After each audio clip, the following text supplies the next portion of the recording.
Jose via email's question is, my Mark 7 2015 GTI is starting to show symptoms of the rolling lumbar. I think that's what it's being referred to as, where my stock struts are super noisy and make clunks.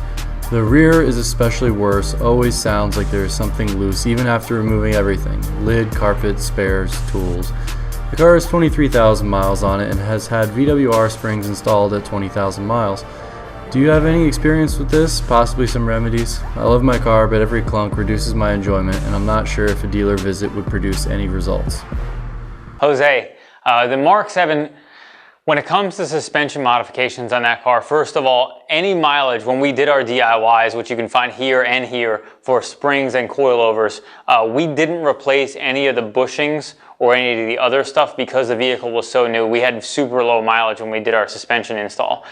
Any mileage probably over 15,000, I would probably start to consider replacing bushings and all the associated hardware. We made kits specifically for those intentions. Now, when it comes to the rear, if you're getting noise from the rear of the vehicle, most likely it's not going to be bushing related. Front noise, knocking under turning, slow speed knocks are a lot of times what happens from bushings in the front, which is this upper strut bushing and bearing, which should generally be replaced together.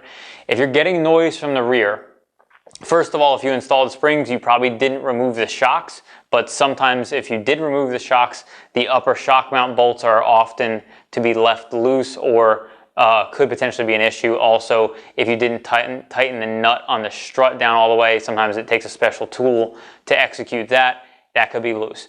Now, the other variable is the springs have rubber isolators that actually mount inside the lower control arms that actually go on the top and the bottom of the spring. If you lost one of those during the install, I don't know if you did the install yourself or had somebody else do it, but if one of those was lost during install, you might get some clanging noise when you hit bumps or other things like that. Now, so you either likely have an issue with one of your rubber isolators for the springs is missing, or there's some hardware loose in the rear end still, which is seriously concerning. So you want to make sure you address that as soon as you possibly can, and that should take care of your issue.